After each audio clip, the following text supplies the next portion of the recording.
नमस्कार, दीप्स किचन मराठीमध्ये मी दीपाली आपलं मनापासून स्वागत करते। चला तर मग आजच्या आपल्या रेसिपीला सुरुवात करूयात।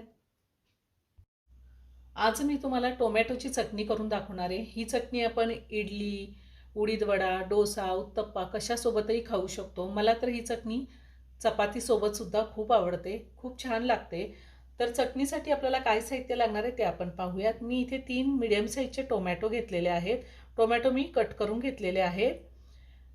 एक मोठा कांदा कट करून घेतलाय, अर्धा चमचा जिरे, 5 ते 6 लसणाच्या पाकळ्या, 1 चमचा बेडगी मिरची पावडर घेतलेली आहे, चवीनुसार मीठ, अर्धा चमचा मोहरी, अर्धा चमचा उडीद डाळ आणि 2 ते 3 चिमूट आपल्याला हिंग लागणार आहे, कढीपत्ता आणि 2 सुक्या लाल मिरच्या मी कट करून घेतलेल्या आहेत। आणि आपल्याला तेल, मिक्सरचं भांडं घेतलंय, त्यामध्ये टोमॅटो काढून घेते। त्यातच आपल्याला कांदा घ्यायचा आहे, लसूण, जिरे, सुक्या लाल मिरच्या, लाल तिखट, चवीनुसार मीठ घालायचे, साधारण अर्धा चमचा मीठ आहे।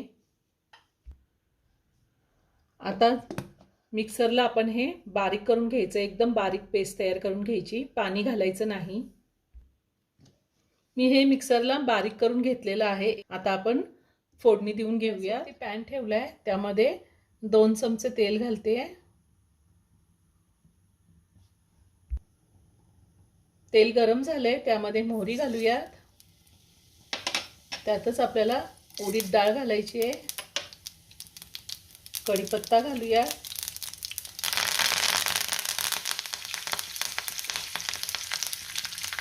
हिंग घालायचा आहे आणि आपण हे जे वाटून घेतलेलं आहे टोमॅटो कांदा ते घालायचं।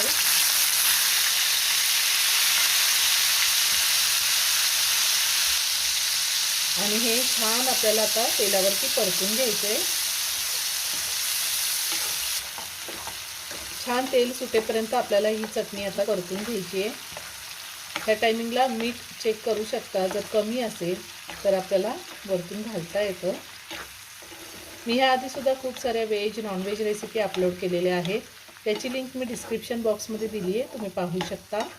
अजूनही तुम्ही माझं चॅनल सबस्क्राईब केलं नसेल तर नक्की सबस्क्राईब करा आणि शेजारील बेल आयकन क्लिक करा, म्हणजे मी ज्या रेसिपी अपलोड करते त्याचं नोटिफिकेशन तुम्हाला मिळेल आणि तुम्ही माझ्या रेसिपी बघू शकाल। गॅसची फ्लेम मी मीडियमवर ठेवून साधारण 5 मिनिटं ही चटणी परतून घेतलेली आहे आणि चटणीला छान तेल सुटले। आता आपली चटणी तयार करून झालेली आहे। मी गॅस बंद करते आणि एका प्लेटमध्ये काढून घेते। खूप छान झाली चटणी।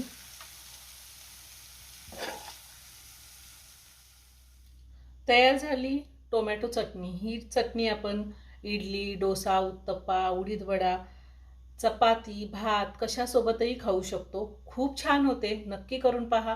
व्हिडिओ जर आवडला तर व्हिडिओला लाईक आणि शेअर करायला विसरू नका। रेसिपी आवडली असेल तर कमेंट करून नक्की कळवा। पुन्हा भेटूया अशाच एका छानशा साध्या आणि सोप्या रेसिपी बरोबर। धन्यवाद।